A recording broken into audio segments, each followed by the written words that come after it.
is going to have double summers. Nice. Isn't that wild?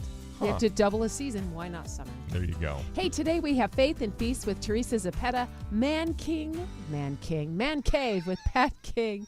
It's going to be one of those days. Words and are Eddie hard. Trask and Lori Chaplin from the St. Paul's Nampa Respect Life Ministry during our new segment, Walking with Moms in Need. Please pray for our priest, specifically today, Father Jerry Funk. He is over in Weiser at St. Agnes Parish. Saw Father Jerry about a week ago, and he looked pretty good. First time I'd seen him in years. Excellent. Pray for vocations as well. This week, praying for Ursula and Sister Margaret Johnson up in Moscow. Today is the Feast of St. Matthew the Apostle, originally a tax collector before he joined Christ and the boys. So we'll learn all about his story a little bit later. Right. Yeah. The one day when we pray for the IRS. Yes, exactly. In the name of the Father, and the Son, and the Holy Spirit. Amen. O glorious St. Matthew, through the grace of God our Father, you gave us the holy gospel, which brings us joy and life. Inspired by your example, I ask for your assistance in all my needs. Help me to follow Christ and remain faithful to his service. Amen. In the name of the Father, and the Son, and the Holy Spirit. Amen. Morning Light News Time 7:02, 55 degrees in Boise, 50 in Twin Falls. A 14-person jury listened Monday to allegations against Lieutenant Joey Hodley based on an FBI investigation that's lasted more than a year. Hodley was indicted on 4 federal charges, including an allegation that he struck a man while arresting him in 2017, along with destruction, alteration and falsification of records, tampering with a witness by harassment, and tampering with documents. Hodley was fired back in May after a 20-year career with the Caldwell Police Department. U.S. Senators Mike Crapo and Jim Risch of Idaho joined other senators on a letter to major credit card CEOs responding to the recategorization of gun sales. Now gun buyers at smaller gun shops will have those gun purchases recoded so the purchase can be singled out. The senators condemned the action by credit card companies, stating it violates customers' privacy and jeopardizes the Second Amendment. Most of us have fond memories of Pop-Tarts. Saturday morning cartoons. I can feel them glued to the roof of my mouth just saying that word. My pancreas is already hurting thinking about all of those. Or my tongue when you burn it on the... There's hazard pay. Eating Pop-Tarts. Pop-Tarts. Hot Pockets, all those things that are ice cold in the middle, lava hot on the outside. Well, recently there was a taste test conducted trying to rank the Pop-Tart flavors from best to worst. How do you sign up for that? I don't know. I wish I would have known about that. Yes. Number 5, s'mores, followed by chocolate fudge. My personal favorite, frosted blueberry, came in at number 3. Yes. Runner-up was brown sugar cinnamon, which Trinity's says that was her favorite growing up. The best flavor, frosted strawberry, which I think is a close second in my book. Yes. But it's first on this list. Yes. The worst flavor, hold on to your seats, frosted confetti cupcake. It's just overkill. Yes. I want a frosted confetti cupcake, not a Not a Pop-Tart. Pop-Tart that tastes like it. The American Red Cross is once again asking for blood donations. Supplies are very, very low. Typically, the summer months have fewer donations. That combined with low levels coming out of the COVID-19 pandemic, the shelves are bare. Please make an appointment to donate at redcrossblood.org. You can also donate next Wednesday, September 28th, at the library at Hillcrest, Boise State University, or Meridian City Hall. Traffic and weather are next. Sultan Light Radio thanks Beacon of Light member Capital City Heating and Cooling for their support. With over 50 years of combined experience, they're dedicated to providing efficient solutions for your family's home comfort. Clients are treated with integrity, and it shows from the high ratings and recommendations on Google and Yelp for customer satisfaction. Located at 420 North Curtis Road in Boise, the phone number for Capital City Heating and Cooling is 208-345-4115, and the website capitalcityheating.com. Good morning, light traffic. The freeway is starting to slow in Caldwell as you are heading eastbound on I-84 just after the Franklin Road interchange. So keep that in mind as you're making your way. Also, after the 10-mile road interchange, I am sorry to say it is slow already. So if that's part of your commute, you're going to want to get on your way. I noticed coming in that Orchard and Fairview, they're doing something interesting in the intersection, and several lanes are not available. If that's part of your commute, like it is mine, just be careful as you're making your way through there. And that is your morning light traffic. Partly cloudy in the Treasure Valley today, highs mid-70s. Cloudy and cooler tomorrow, upper 60s. Looking ahead to the weekend, sunny and mild, highs 75 to 80. Magic Valley, expect thunderstorms later today with a high near 80. Tomorrow, partly cloudy and cooler, highs mid-60s. And then your weekend looks sunny and mild as well with highs 75 to 80. Sunrise this morning, 7:31. Tonight, sunset, 7:43. Right now, 55 at Holy Apostles in Meridian. 57 out in Fruitland at Corpus Christi. 50 in Mountain Home at Our Lady of Good Counsel. We'll take a short break and be back with Faith and Feasts as Morning Light continues on a wonderful Wednesday. Sultan Light Radio's Fall Pledge Drive begins October 12th. Everyone who completes their pledge, either online or by mail, will go into a drawing for a week-long stay at a Tamarack Chalet in Dawn Lake for up to 12 people. Enjoy the warmth of this 4-bedroom, 4-bath home after a day skiing the slopes, or spend a week next summer lounging by the lake. 3 levels of living space with a wraparound deck, gas barbecue, and an outdoor hot tub. Look for your pledge envelope in our next newsletter or visit saltandlightradio.com for details. Sultan Light Radio thanks Beacon of Light member Capital Financial Solutions for their financial support. Want to learn more about retirement, Social Security, or estate planning strategies? Capital Financial Solutions can use their years of experience to create strategies tailored to your needs and goals. Trust, honesty, integrity, values matter, and they live by them every day. The website is cfsboise.com and their phone number is 208-629-4660. Securities and advisory services offered through Cetera Advisory Networks, LLC. Member FINRA SIPC, a broker, dealer, and registered investment advisor. Marcellio de Ambrosio, Dr. Italy, will be at Our Lady of the Rosary to present 4 sessions on discipleship as the greatest adventure in spiritual wellness, thriving, not surviving. Presentation begins Friday, September 23rd at 6:30 p.m. and continues on Saturday, September 24th from 9 a.m. to 4 p.m. Free admission and lunch will be provided with a free will offering collected. Daycare is provided if needed. Please register at olrboise.org.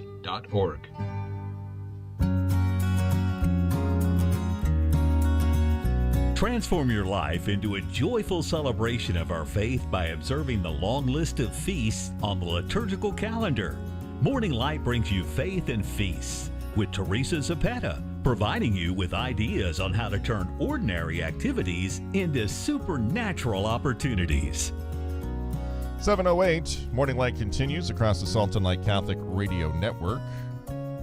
And I'd like to remind you about the Spotlight on Sultan Light Radio. So if you go to sultanlightradio.com, you'll see it right there on the home page. The Spotlight is a Catholic community calendar of sorts where you can put the activity that your parish or your Catholic group is doing, or you can read about all the different amazing opportunities that are happening throughout the valley. So please be sure to get signed up for the Spotlight. All right. And joining us via Zoom, as she does every Wednesday morning, we have Teresa Zapeta. Good morning. Good morning. Good morning. We see no video, but we hear you, so that's half the battle. For sure. I don't know why my video's not coming up. Perhaps no. it's because I got up too late to pretty myself. I don't know. Well, today we're going to talk about Padre Pio, but before we get to him, give us a glance at the week ahead. What are some saints and some feast days that we can celebrate here in the next 7 days? So today is the Feast of St. Matthew, as I heard you mention earlier. So like I said last week, there's going to be coins on the table for the kids. On this Friday, the 23rd, is the Feast of St. Padre Pio. And he will, I'll talk about him later. There you are. We see you now. I have to press the start video button, apparently. Oh, it's always something. It's all good. It's all good. So, and then thank you, Padre Pio, for pointing that out to me.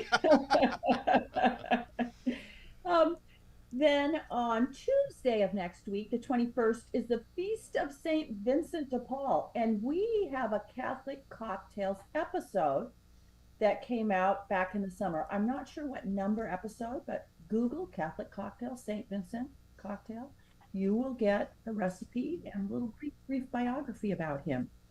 And then next Wednesday on the 28th is the Feast of St. Lawrence Ruiz, and they're Filipino. So this is where you get your Filipino on when you celebrate their feast. But today is the Feast of St. Padre Pio Pietrosina, or sometimes it's St. Pius of Pietrosina, because that's what Pio means in English, is pious. Well, again, we did do Catholic cocktails on St. Padre Pio as well, and it was an interesting drink. And if you people want to circle back and check that out, and of course, Teresa will dive into Padre Pio's life again in that episode. But some things that stuck out to me that Trinity and I talk about at the end of what you had to share about St. Padre Pio was just how supportive the community was when he shared his discernment about joining the priesthood, how family and friends and really the entire community really got behind him, which was a reminder for us to really support vocations, especially here in our diocese where we have such a shortage of priests. Absolutely. You know, Padre Pio had a deep sense of the spiritual from a very, very young age. And we can take example from his parents who fostered that. They, the family would go to daily mass. Francisco, that was his baptismal name, was an altar boy. Of course, they encouraged that. He did penances. There's a story that his mom walked into his room and he was sleeping on the floor, and she said, "Francisco, go to bed." But trying to direct his spiritual life that way, but what you mentioned about him being a young teenager, he expressed the religious aspiration to become a friar. His parents brought him to a nearby Capuchin friary, and when he was deemed not fully educated enough to attend, I am astounded at their remarkable support. They hired a private tutor for him, and to be able to afford that, his father went to the United States to get a job, to work. So the whole family sacrificed for that, and it indeed bore fruit, because in a few years he was able to attend, and then hence his wonderful life as a friary. But in terms of the community, of course, my antennas went up when I saw they celebrated the saints' days. Now, we live in a secular society that, saints' days are generally hijacked. The ones we still have, like St. Patrick's Day, St. Valentine's Day, even the Vigil of All Saints. So in our own families, in our own parish communities, we need to work to provide these celebrations. And that's what, of course, the purpose of Faith and Feasts is, to give ideas to families. Again, I always want to stress, it's not my ideas that you need to follow, but I hope they provide inspiration.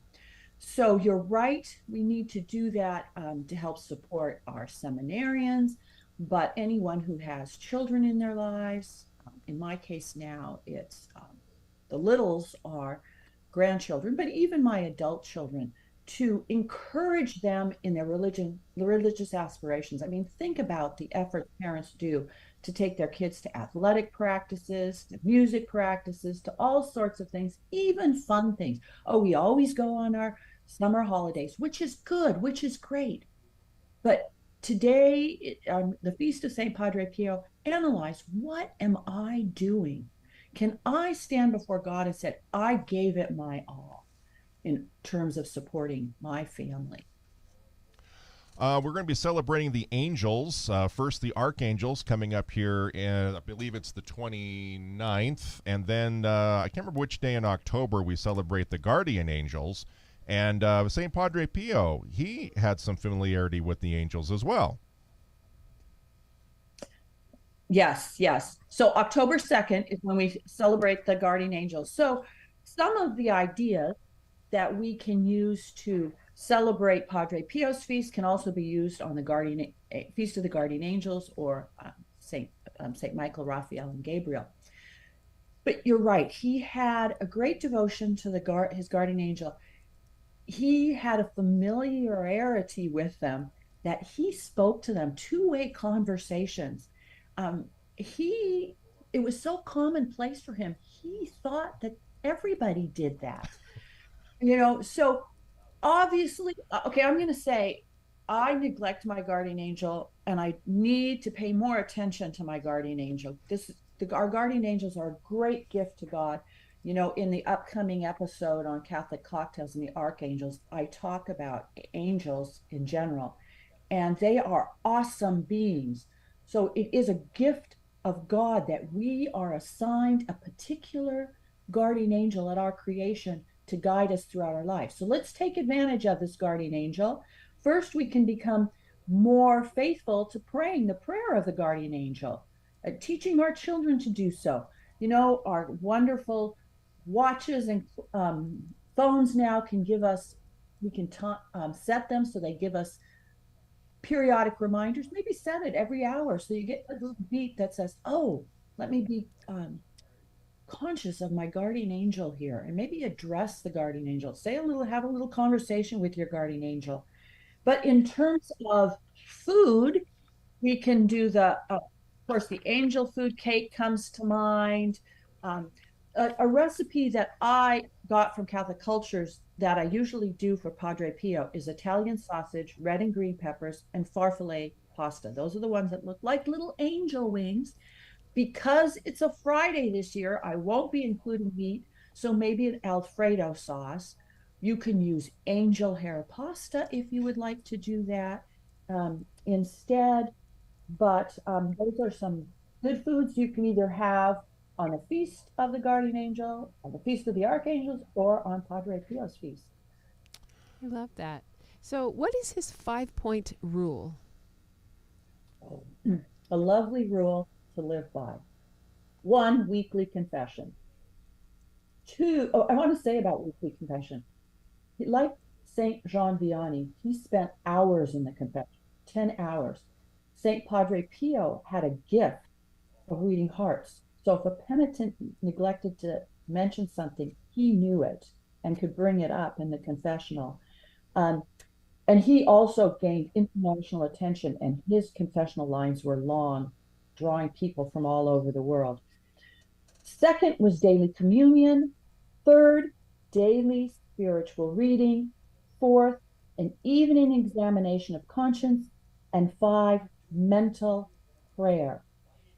So if you don't do those things, maybe make an effort to at least start doing some of those things, or incorporating that in your spiritual life. Of course, him passing away in 1968, he's one of our modern day saints, and we have pictures of him, and oftentimes you see his hands bandaged because he had the wounds of the stigmata. He was the first priest to get that spiritual favor. Very painful. So they really, almost literally, if you can say that, shared in the sufferings of Christ. So we might want to look a little bit into the stigmata, explain that to our children, our students. In terms of what we can do is, there is a prayer to the 5 wounds of Christ. We might want to recite that prayer, start a devotion ourselves to the wounds of Christ. I might want to add, it was St. Francis. We'll learn about him later on Catholic Cocktails as well, who was the first known case to get the stigmata. Padre Pio, the first priest to get the stigmata, and neither of them really wanted it. So it's not a spiritual favor you want. It brings you a lot of attention that you don't really want to have when you're as humble as someone who gets it. Right. We talked about the guardian angel, but he also had a very close relationship with the fallen angel that he and the devil sparred often. Yeah, again, it reminded me so much of Saint Jean Vianney. And I mentioned on his feast day, the show regarding his feast day, that normally the devil hides himself when he tempts us, and we easily fall just with that temptation. Sometimes with the great saints, he takes off his disguise, pulls off his mask, and comes full on and tries to scare them. And he physically attacked Padre Pio. He would have bruises the next morning after his encounter with the devil. So what I'm doing in our household is we're making a devil's food cake. And that's our way of remembering that Padre Pio stood against the devil, even physically, and perhaps we should pray for the grace that we can stand up against the devil, even the small ways that the devil attacks us through temptation. Of course, the Black Devil cocktail is something that you can learn how to make. It comes from drinking with the saints. And this doesn't have to do with the devil, but it is a drink honoring his Italian background, an Italian soda. Mm-hmm. My children really loved Italian sodas, and that's a drink that a non-alcoholic or one who imbibes an alcohol can drink. Yeah.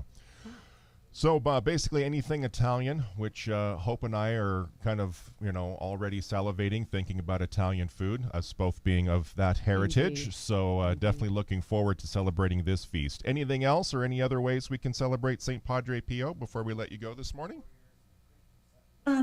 Yeah, sometimes I'd like to incorporate quotes. And of course, him being a modern saint, we have access to quite a bit of what he said and wrote. And he did write lots and lots of letters. But something that I thought was very pertinent to myself personally, and I think is pertinent to living in the world we live in now, is the maxim or adage he would advise people with. Pray, hope, and don't worry. So make that your motto, especially these days surrounding his feast day. Put it on your dry erase board, which is my favorite place to put quotes. Put it on your bulletin board, but maybe your screen on your computer. Pray, hope, and don't worry.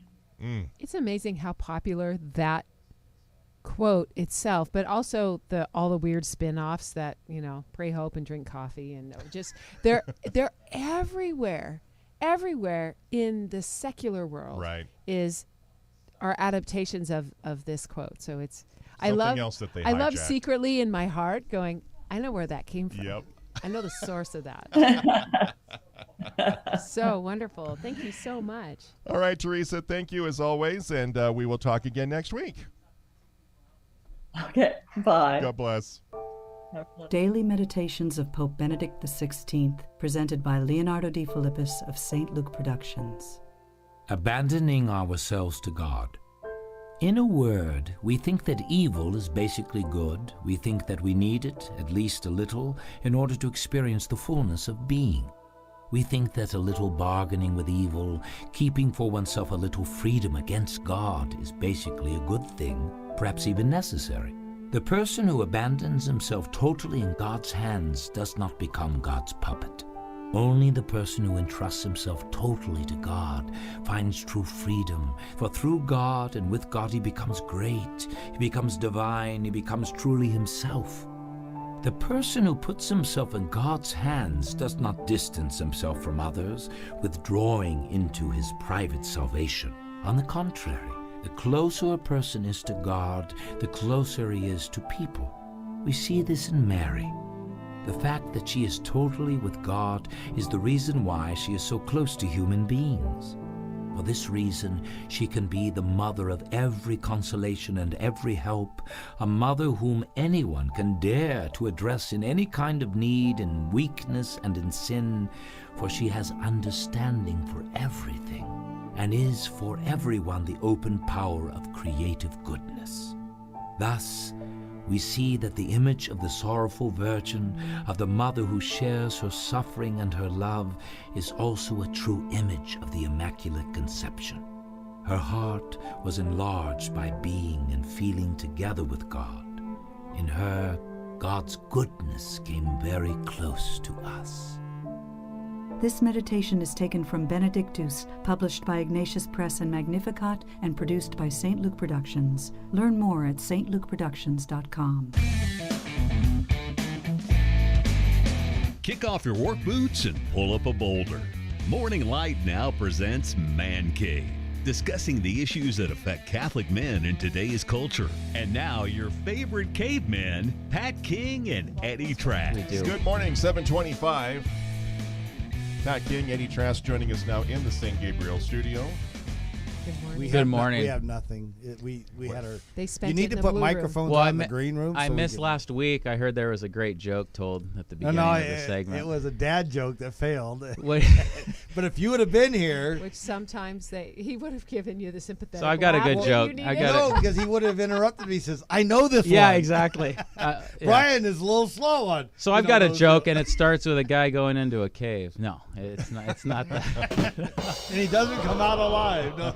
No, there's a good joke I heard the other day. These two elderly gentlemen are He's catching being up. nice to you and I, Brian. Yeah.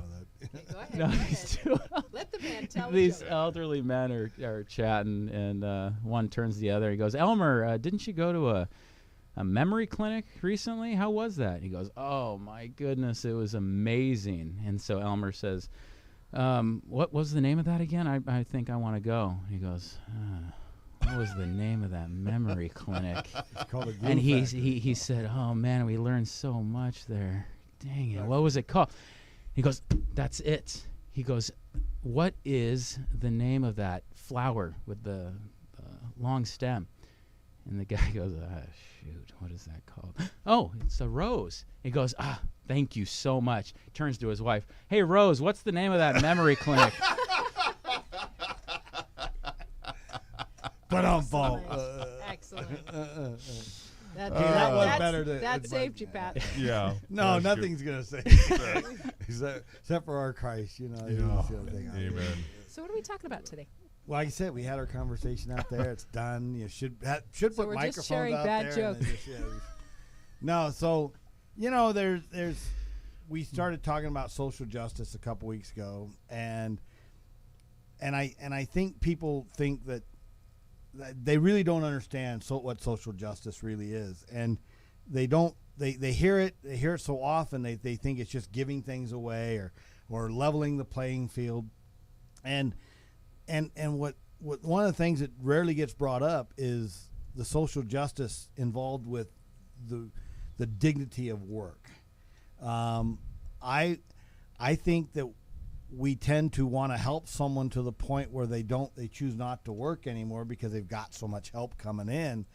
But in the process of doing that, you've actually ruined their life. I really think you ruin someone's life when they can't struggle, when they don't learn to struggle, when they can't make good decisions. Because I used to volunteer with St. Vincent de Paul, and I got into volunteering a lot when I first returned to the church, and it was getting to the point where it was going to break me financially because I was always going off and I wasn't focusing on my own work.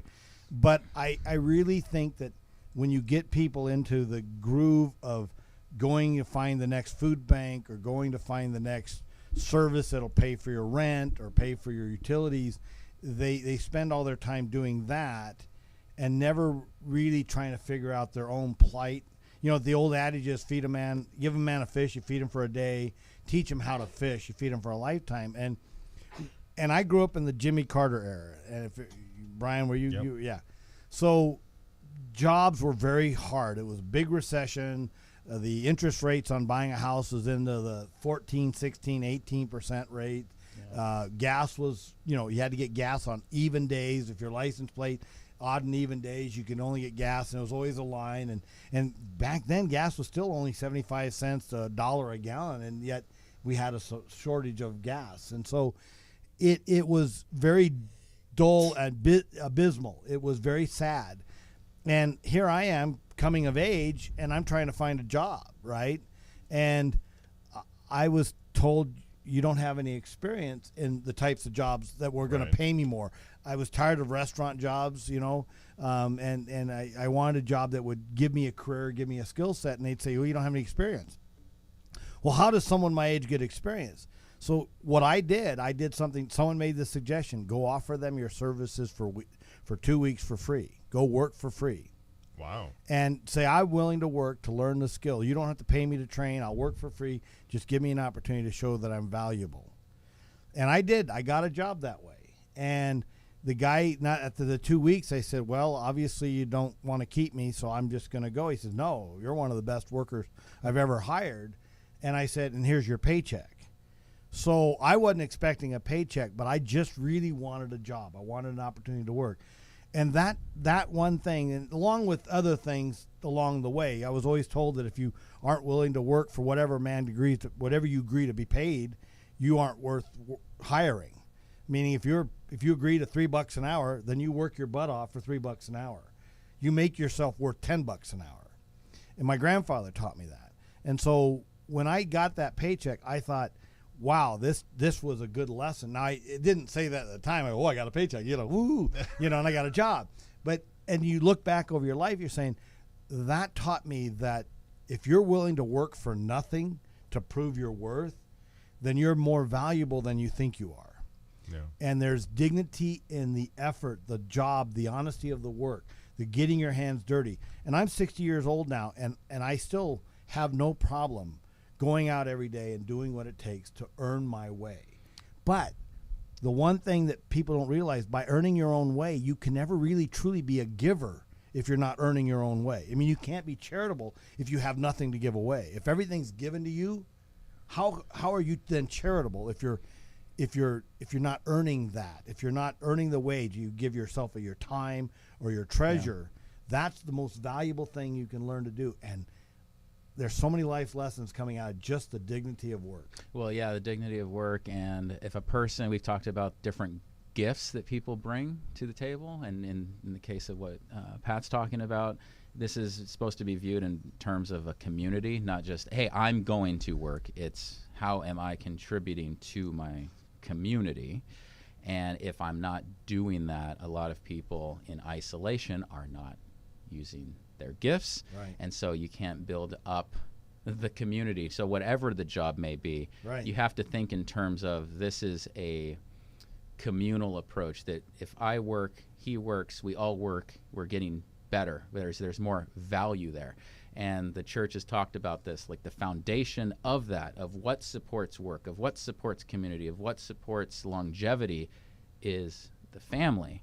And so that is a huge component as well. So when families are all working together, like we're going to do these various jobs, whether it's we're paid very little or paid a lot, if we step out and are contributing to our local communities, again, so this could be a volunteer job. Yeah. It could be someone that says in an interview, I know you have 100 candidates, but I would be willing to do any job. There's no job that I'm going to dismiss because I have this desire. I think more and more employers need to see that desire, right. That it's not just about the paycheck. It's about, I want to get my hands dirty. I want to get to work because I know there's a lot more involved. And these are things, it's kind of like a ripple effect that we can't see. When people are simply hungry and want to support a business owner, and I mean hungry like both actually. Yeah. You're both physically Your belly rumbles. Your and- belly yeah. rumbles, and you just want to get to work. And so when Pat brings that up, there is a lot of dignity involved in that. And rather, if someone finds themselves in isolation and not feeling that they have talents, well, those that do have talents need to encourage those people and not just assume they're going to magically go get a job. You know what I mean? And so we try to downplay pride as a sin, as one of those, oh, you're prideful, you're sinful. But there is a certain level of healthy pride in accomplishing and achieving a job well done. And one of the things I find fascinating, especially when it comes to people in the church that are retired, I go, hey, could you help teach? Could you do this? Could you do that? They go, well, I've done my time. I've paid my dues. I'm retired. I don't really want to do it. I'm going like, wow, you have so much knowledge, wisdom, and abilities that you're not willing to share and pass that down because you've done your time. You've paid your dues. I'm going like, you're wasting the rest of your life because now you're not passing that on to the next generation, because now you are wiser. You are probably a little more subdued. Me, I'm a bull in a china shop. They're probably, the kitty cat that just wants to, be nice and empathetic. They're passing out on an opportunity to give back in a way that really doesn't cost them anything, and yet so many more generations younger than them will greatly benefit by their wisdom. One of the things that I heard also in my 20s that really hit me like, okay, I need to think differently about things, was this very wealthy man used to go out every morning on trash day to greet the trash man, just to say hi. Thank you for your service. Thank you for providing. And we hear this a lot. Thank you for your service, right? It should be done with every business, every job detail. It shouldn't be just for police officers or first responders or the nurses. It should be every job should be respected this way because they're doing something you don't want to do. Okay, and he'd go out and meet the trash man every day, every whatever day it was on his weekly trash pickup. He goes, I just want to come out and say thank you. He'd offer him a plate of cookies or a cup of coffee. He goes, why? After about 10 or 12 times of doing that, he goes, why do you keep coming out and thanking me? I said, I'm just a trash man. He says, oh, no. You're not just a trash man. You see this garbage I've generated? I don't want to deal with it. You're doing something for me that I don't want to deal with, and I greatly appreciate you putting in the effort, coming out this early in the morning on the dead of winter and picking up my trash, because without you, my house would look like a mess. These streets would be dirty. Yeah. He says, no, you're not just a trash man. You're doing a good, honorable service, and I'm grateful for you. My kindergarten teacher always liked to remind me that, when you were in kindergarten, you wanted to be a trash man. It's like, well, yeah, because my grandfather, who was my very first superhero, because we lived in a small town, he worked for the city, so he got to collect garbage. So I got to see my grandfather on the back of the garbage truck work the levers and do. Yeah. I was They are cool. Fascinated by garbage trucks as a kid, and he ran the street sweeper and he did all these great things, and it's like, I want to do that. And he hosted radio, right? Didn't he do that as well? Yeah, later in his life. Now, let me ask you, when you were in kindergarten, were you taller than your kindergarten teacher back then?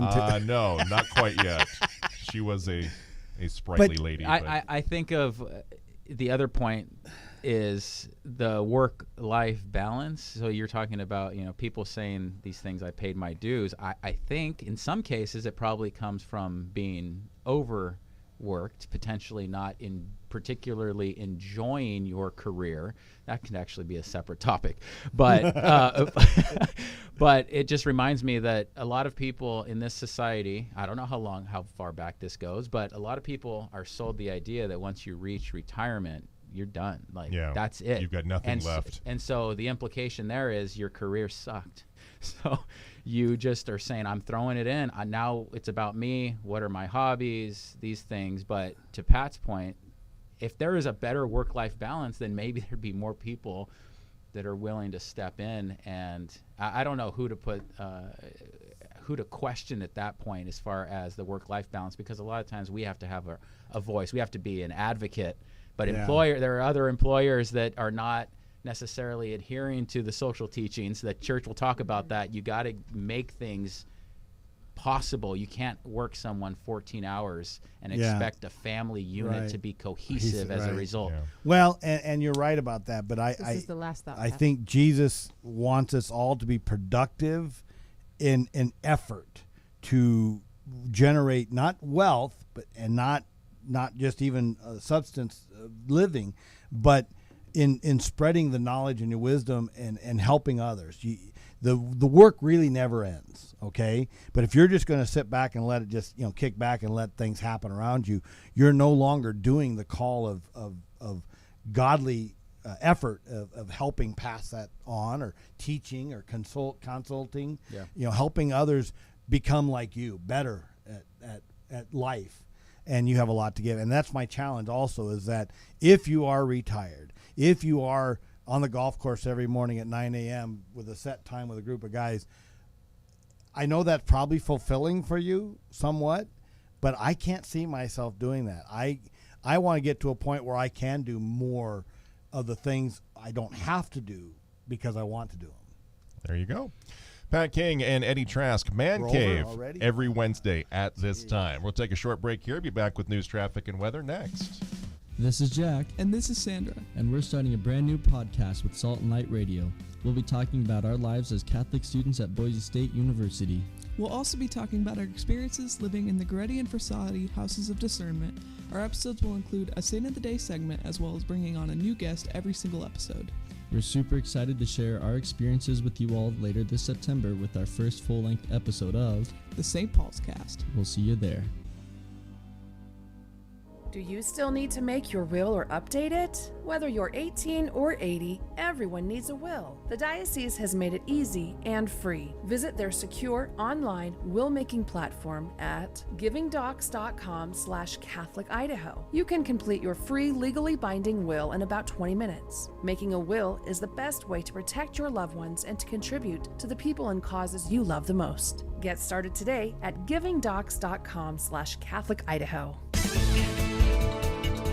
Morning Light News Time 7:41, 54 degrees in Boise, 52 in Twin Falls. Last week, the Idaho Department of Agriculture confirmed positive cases of avian influenza, bird flu, in a flock of backyard domestic birds in Twin Falls County. The first positive case in Idaho since May 24th here in Ada County. Domestic bird owners are reminded to contact officials if they believe their flock has avian influenza, as it has high mortality and spreads quickly among bird populations. The recent case is believed to have been caused by migratory waterfowl near the Snake River. We all know that COVID hasn't just gone away, and flu season is around the corner. Local district health experts are unsure how the flu season will look this year. Australia, coming out of winter, had its worst flu season in several years, and that trend could be the same here. Experts also noted that flu cases during the lockdown were very low. That said, if the flu is a concern for you, wash your hands and avoid large crowds. After two tough losses against bigger schools, Jason Eck won his first game as University of Idaho's head football coach. The Vandals won their home opener, defeating Drake 42-14 at the Kibbe Dome this past Saturday. Idaho was dominant on special teams. Ricardo Chavez 4 for 4 kicking field goals, and there was a blocked punt that was returned for a touchdown. Idaho begins Big Sky Conference play this Saturday with a trip to northern Arizona, kickoff at 1 p.m. Mark your calendar and get your pooch shined up, because the 30th annual Sea Spot Walk, Dog Walk and Festival is coming soon. Visit the idahohumanesociety.org to get signed up for the October 1st event. It will be at Julia Davis Park, and the walk starts at 10 a.m. So far, 504 people have registered and over $100,000 have been raised. You can also pick up a registration packet at the Idaho Humane Society Adoption Center on Bird Street in Boise. Early registration is $30.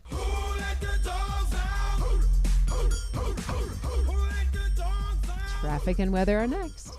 Salt and Light Radio thanks Cloverdale Funeral Home for its financial support as a Beacon of Light member. For 3 generations, the Gibson family has a legacy of serving our Catholic community.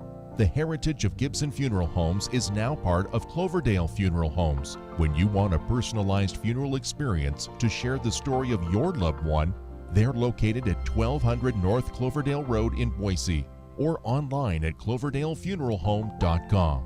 Our family, serving your family. Good morning, light traffic. So the backup on the freeway begins at North Side in Nampa, and it is a little parking lot. You're going to get past Garrity, though, without a problem, but once you get to 10 Mile Road interchange, it's going to slow right down once again, and it's going to stay slow all the way through Eagle Road and be particularly slow at Eagle Road trying to get on or off the freeway. Chinden Boulevard, though, looks pretty good. Chinden and Eagle, of course, a little slow, but you're going to file into downtown without a problem, so please drive carefully. That is your morning light traffic. Partly cloudy in the Treasure Valley today, highs mid-70s. Cloudy and cooler tomorrow, highs upper 60s. Then the weekend looks sunny and mild with highs 75 to 80. Magic Valley, you're going to have some thunderstorm activity later this afternoon, a high near 80. Tomorrow, partly cloudy and cooler with highs in the mid-60s. And then your weekend looks sunny and mild as well with highs 75 to 80. Yesterday's official high at the Boise Airport, 86. The low was 56. Right now, 51 in Caldwell at Our Lady of the Valley. 53 in Rupert at St. Nicholas. It's 52 in Nampa at St. Paul's. We'll take a short break here to learn more about our saint of the day and return with Walking with Moms in Need as Morning Light wraps up this wonderful Wednesday next. This is Franciscan Media's Saint of the Day for September 21st. Today we celebrate St. Matthew. What an unlikely character Matthew was to be called by Jesus. A Jew who collected taxes from his fellow Jews on behalf of the occupying Roman forces, Matthew would probably have been roundly disliked, if not hated. It would not be surprising, then, if people were shocked to hear Jesus call such a man to be one of his intimate followers. But that is precisely what Jesus did. We read in both Mark's and Luke's Gospel that Jesus saw a local tax collector, we believe this to be Matthew, and uttered the life-altering invitation, "Follow me." Tradition also recognizes Matthew as one of the four evangelists. In telling the story of Jesus, the first gospel focuses on the demands of Christian discipleship, but also assures his readers that the risen Jesus remains with the church following his death and resurrection. We can take heart that from such an unlikely situation, Jesus chose one of the foundations of the church. He chose a man whom many thought not holy enough to be a close associate of the Messiah. But Matthew was one of the sinners Jesus came to call, just as he calls all of us. There's more about the saints along with inspiration and Catholic resources at our website, saintoftheday.org. From Franciscan Media, this has been Saint of the Day. 7:46, 14 minutes away from 8 o'clock as we wrap up this wonderful Wednesday edition of Morning Light. Walking with Moms in Need, and our guest today, Lori Chaplin, head of St. Paul's Respect Life Ministry, founder of Treasure Valley Pro-Life Billboards. She's also a journalist, art teacher, lives in Nampa with her husband and 3 of her children, her eldest getting her PhD at Notre Dame. Good morning, Lori. Thanks for joining us. Good morning. Good morning, Brian. Good morning, Hope. How are you? We are blessed. Thanks for taking the time and being on this new segment. What's the latest going on with Respect Life out there at St. Paul's? Well, I got to tell you, since I started it 8 years ago with Kevin Stadler, and it's changed a lot in some ways. We started, sometimes we'd have a couple people at the meeting, and now we have 14 to 16 active members. And I think one of the reasons for that is the tide's changing a little bit in the pro-life movement, and people want to jump on that and be more active because they feel like they're not in a losing battle. I also think it's because St. Paul's, Stephanie Craig has done a great job of promoting all the ministries at St. Paul. So we understand that Bishop Peter likes the latest billboard, and he has done one of your Marian pro-life magnets. How did that come about? Well, so St. Paul, our Respect Life has done 3 billboards in the last 2 years, and so just a little background on the billboards before we go to Bishop Peter. So our latest is She'll Know Your Worth. I don't know if you've seen it or not. It's in Nampa. It's on 16th Avenue as you go over the bridge. And so on 2 occasions, I've talked to the bishop about our previous billboards and what we intended to do. And so at the women's conference afterwards, I had a chance to speak to him again. And I said, well, did you see our latest billboard, She'll Know Your Worth? And he says, yes. And I really like it. So that was a good feedback. And he also said that he'd be willing to endorse it, and how could I do that? So that's something that we have in the works for him to endorse the Worth billboard. And then I said, oh, and our other project to help fund the billboards is that we have this magnet. And of course the words are backwards, but it says life is sacred. It has artwork by Nellie. I just totally went blank. Nellie Edwards. And it says on the bottom, We Care Idaho. And if someone goes to that website, We Care Idaho, that's also what's at the bottom of our Worth billboard. They can see all of the pregnancy centers in Treasure Valley. And I think maybe a lot of people might not be aware that we have 4 pregnancy centers in the Treasure Valley. In Nampa, we have Lifeline, and I think they still have a satellite in Caldwell. There's Stanton and Birthright in Boise, and also Path in Boise. And so one of our goals is to make sure that every Catholic would know where to send a woman if if they found out that she was in a crisis pregnancy situation or just needed help, like a test, an ultrasound. And for our Magic Valley listeners, Sage Pregnancy Center is the one there in the Twin Falls area. Yes, you know your work. So if listeners are interested in getting hold of a magnet or participating in the Billboard efforts, how do they get connected? One great way is our email, which is respectlifenampa@gmail.com, respectlifenampa@gmail.com. They could call the parish office and ask for me.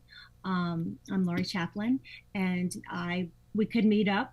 We hope to be able to have opportunities to sell our magnets. We're selling them for $5, and so all the profits will either go to the Billboards or to crisis pregnancy centers in the area. And all the fundraising that we have done, we did the baby bottle drive, and we're just wrapping that up. That money too will go to crisis pregnancy centers in the area and also to our Billboard effort. Our goal is to promote the culture of life and to let people know, there is help. They don't have to go to Planned Parenthood. They can go to any of the pregnancy centers. And I have real life experience with pregnancy centers. In my case, it was Birthright, and it was the best decision of my life was to go to Birthright. That is so beautiful. And I know a lot of people have heard your story, and I appreciate you giving kind of a sampling of it. I wanted to remind listeners, because we're on the radio, that the magnet is big. It's not a refrigerator magnet. This is like the back of your car magnet, and it's beautiful. The artwork is gorgeous. So if you can participate in one of their fundraising events or send that email, respectlifenampa@gmail.com. Well, we do have a little bit of time, Lori. Maybe share briefly with those who do not know you, why did you found the Treasure Valley Pro-Life Billboards? Can you give us kind of the Reader's Digest snapshot of why you are so involved in the pro-life movement? Well, my daughter she'll be 28 in November. But that spring, when she was growing in me, when I found out that I was pregnant with her, it was a bit of a surprise. I wasn't living the life that I should have been. I thought I would marry the man I was with because he promised me that age-old tale. And then when we broke up, and that day I decided I would take a pregnancy test. I probably mother's intuition, and when I saw that I was pregnant, well, of course I panicked.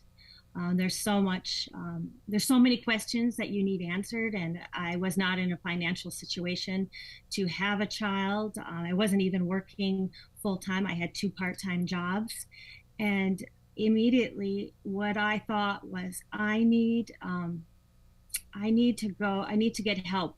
And I knew that I could get help at Birthright because they had advertised so well.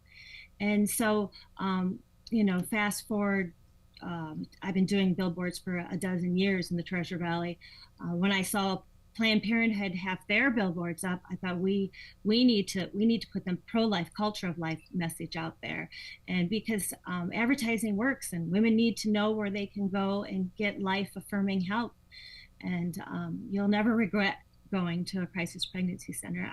I'm still in contact with people who helped me at that time, and I understand the shame and the pain and the worry of an unplanned pregnancy. I empathize with those women greatly. So I just want them to know there's help. And that was, I guess, my calling. Who would have thought? I went to art school. I did not take any advertising classes or any graphic design classes.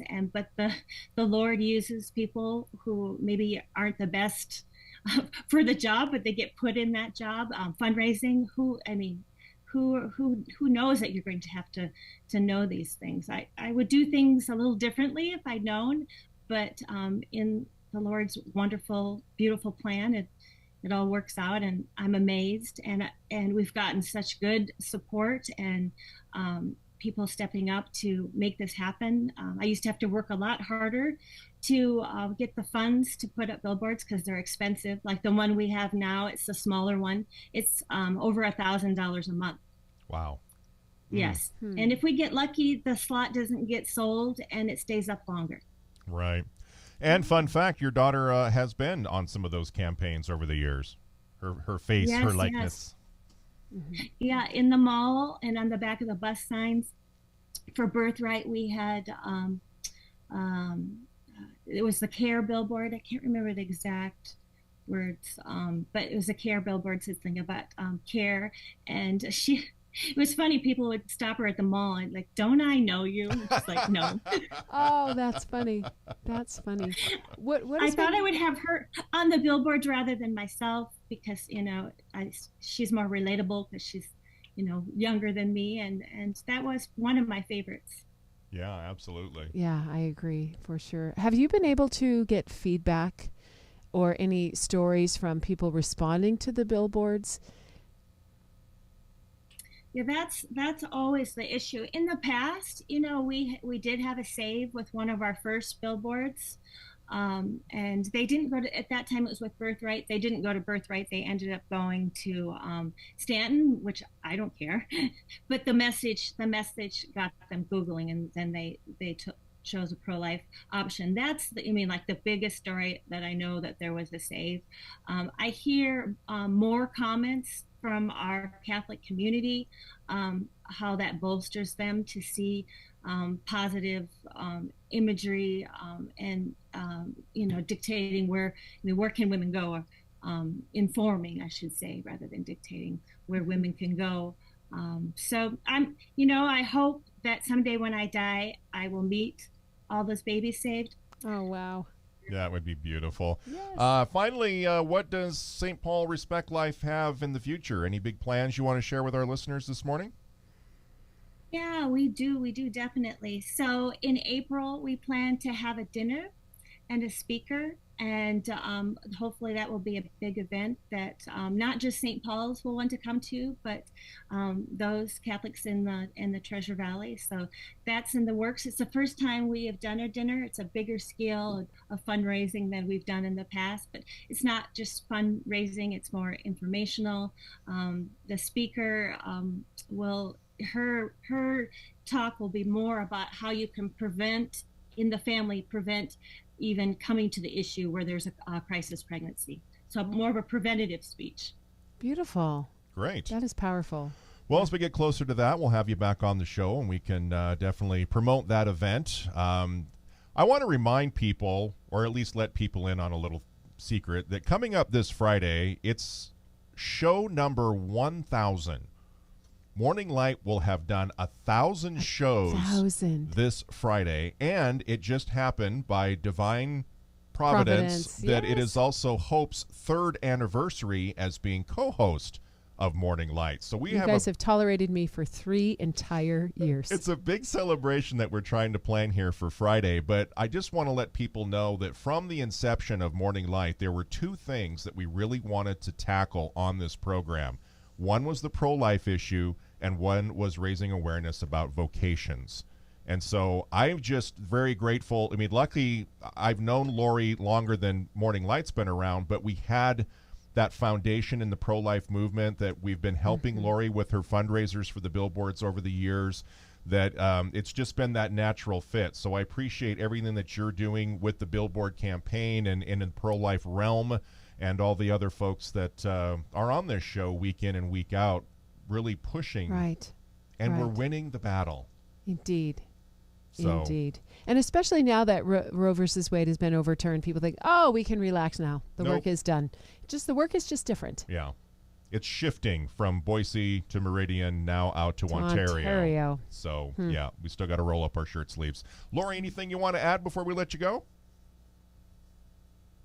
No, I appreciate you letting me come on. If people see our billboards, let us know. I'm excited. Excellent. Thank you so much. Thanks, Lori. God bless you in all your efforts, and we'll talk again soon.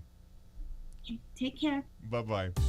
That's going to wrap up Wonderful Wednesday. Later today, go to saltandlightradio.com, click the Morning Light page, and hit podcast if you missed any of today's segments or previous programs. Follow us on Facebook and Instagram, and watch the show live on YouTube. This moment, we are on YouTube. Thank you to our guests today, Teresa Zepeda, Pat King, Eddie Trask, and Lori Chaplin. Coming up tomorrow, God willing, we'll be talking with Vocations Director Father Nathan Dale. Also, Joan Carnoso, if her computer's working, we'll have parish nursing. And sacred music, we do know, will be provided by Catherine Gardner. I'll stand outside with a middle coat hanger and pray for lightning. Join us at 7 a.m. for our Thankful Thursday edition of Morning Light. St. Maximilian Kolbe, pray for us. St. Matthew the Apostle, pray for us. St. Gabriel the Archangel, pray for us. Have a holy day. Thanks for